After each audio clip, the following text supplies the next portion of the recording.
that we see on TV, knowing that segregation and civil rights was a big issue in the 60s, did you ever experience any civil rights issues in Vietnam among the servicemen? Not really. When you're in the field and you're in a combat situation, there's no red, white, and blue, and I'm an American, and I'm fighting for my country, or I'm doing this.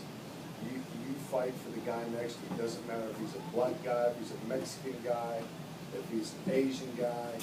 You're all brothers. You depend on one another. The guy on your left looks out for you. You look out for the guy on your left. It was a big shock to me when I came back to this country to see all the hate and segregation here. When you see that it's not the way it was in combat. I'm not saying there were no problems, but in my personal experience, every one of those guys I was with was my brother, and they felt the same way about me. The thing I worried about the most was disappointing my buddy and not being able to take care of him or not do the right thing to make sure that we all got to come back home together. You touched on this a little bit. Were the South Vietnamese people thankful that America was there, and were they respectful to Americans? I think so, but again, you have this undercurrent of this threat from the Viet Cong underneath to where if they helped the Americans and somebody ratted them out, or the Vietnamese found out about it, their lives were at risk. So I think the vast majority of them were probably glad that we were there, but you also have accidents too. Like the very famous picture of a little girl, I think she's about 10 years old, and she was in a village when it was struck by planes with napalm, which is jelly gasoline. There's a picture of her going down the road, her clothes are all burned off her body, she's naked, and skin is hanging off of her arms and her chest and her arms. And it's just a terrible accident that happened sometime in the war. There was absolutely nothing intentional about it, but when you drop a canister of napalm, it's in an aluminum cylinder. When it hits the ground, you don't really know where it's going to go. It's just going to go in the general direction. It's not like what you see on TV now where you see a square and then the bomb goes right down the hole. We didn't have that kind of stuff back then. It didn't exist. They had smart bombs, but nothing like what it is today. Yeah. Do you ever remember being taught about communism when you were in school? Like we're talking about communism. Well, I grew up as a kid in the 50s and the 60s. In the early 50s, there was a man named Joe McCarthy who would just go on a rant about there were communists in the government, all this, that, and the other. It ended up being proven false, but we were well aware of communism because of the threat the United States saw from Russia, and mostly Russia, and Communist China, but mostly Russia. What were the traditional jobs that you saw Vietnamese people do to provide for their families? The majority of the Vietnamese, if they weren't in agriculture, basically they did the same thing that people here do. They supply service jobs. If you want custom shoes made, they would make custom shoes. If you needed something engraved, you could go. I mean, it was a supply and demand service industry. The majority of that was fueled by the American military's dollars. Was there anything that the United States did to entertain the servicemen and women while they were overseas? They used to have what was called the USO. It was an organization where entertainers would volunteer their free time and go overseas and entertain the troops. Everything from good-looking girls to comedians or anything like that. One of the funniest story of it was Bob Hope, a very famous man. He's gone now, but he entertained the troops from World War II on.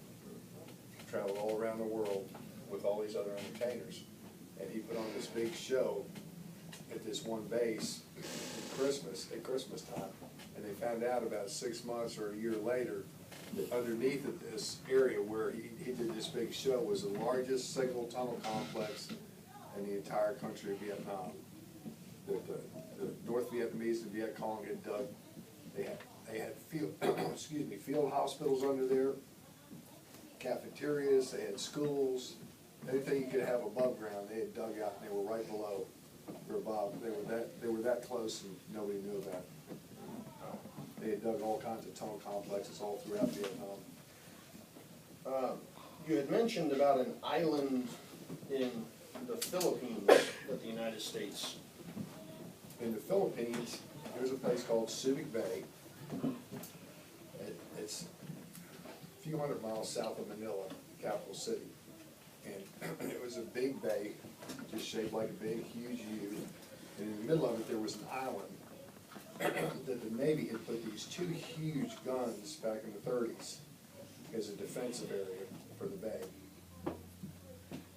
They weren't being used anymore, they were outdated.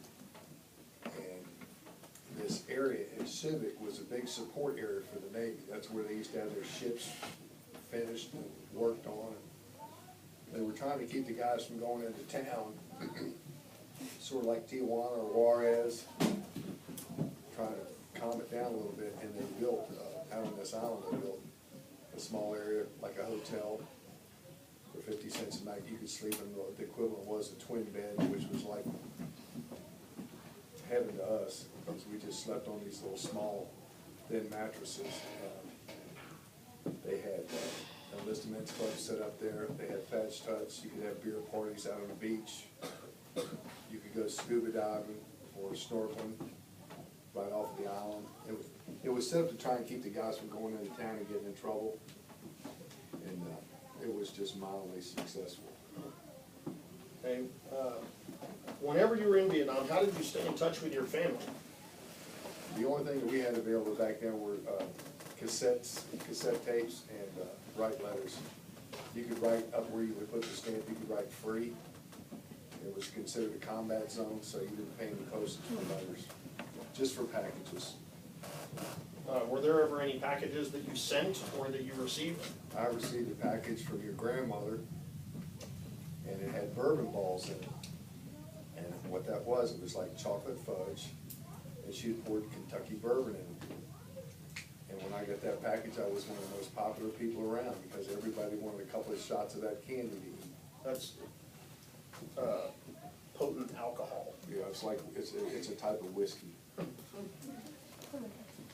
And I also had a friend of mine that got a cake about 2 months after it was baked, and when he opened up the box, it was just a big glob of crumbs. There was nothing in there. How long did you say it normally took for things to Sometimes get it'd be from? 2 months, 3 months, it depended.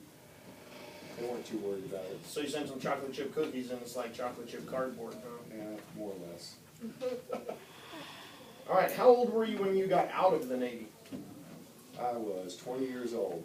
My enlistment went from when I was 17, and I got out the day before I turned 21. So I got out when I was 20, and I turned 21 the next day.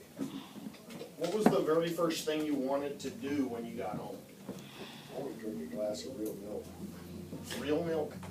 not powdered milk. Is that what Have you you all used ever to? had powdered milk? No. Good, I'm Put glad. powder in it? It's powder that you add water to. You stir it up to make milk. Okay, so the first thing you wanted to do when you got home after 2.5 years in Vietnam was to drink milk. What was the first thing you did when you got home? I kissed your mother. What was the next thing you did when you got home? Well, I got home pretty late, and we went over to your grandmother's house, and your mother fixed me real fried eggs instead of powdered eggs. Powdered eggs. Powder, add some butter. It's basically what it is, it's not, it doesn't have a yolk, it's like scrambled eggs. Y'all ever eat mashed potatoes out in restaurants? Yeah. A lot of that stuff is powdered mashed potatoes. Some of it. Now, how did you get back home whenever you were discharged from the Navy? I was discharged from I was on an aircraft carrier at the time, and it was so big that there was only one place on the whole west coast of the United States that the carrier could pull in a dry dock and get worked on. And that was in Bremerton, Washington. Bremerton is right near a place, cities called Seattle and Tacoma. When I was discharged, I caught a plane from Seattle to Tacoma Airport, and I flew from there into what today is Ronald Reagan Airport in Washington, D.C. Who met you? Your mother met me. Were y'all married at the time? No. Oh, Michael. No.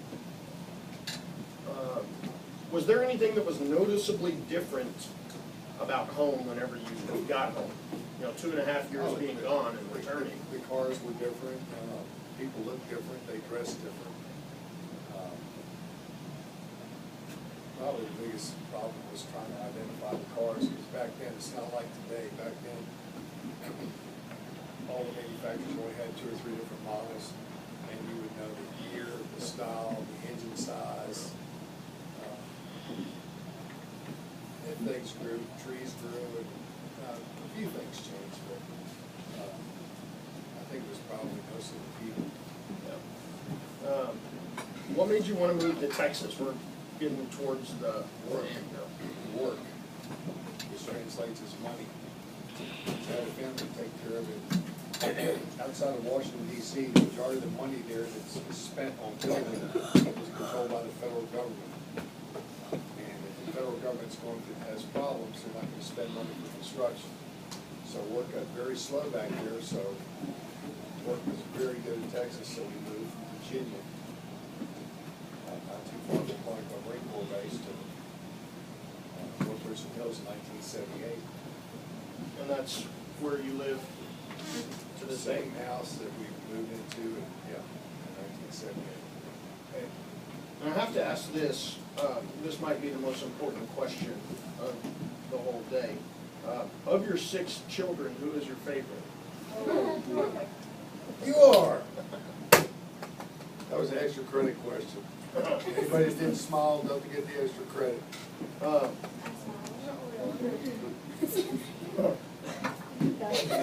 If you had it to do all over again, knowing what you went through and all that kind of stuff, would you do it again? Absolutely. If I didn't have the physical limitations I have now with some health issues, and I could still run like I could when I was 18, 19, 20 years old, I would go back in a minute. It's an opportunity of a lifetime that it's something that you have to experience to understand how special it is. Thank you, Mr. Allen.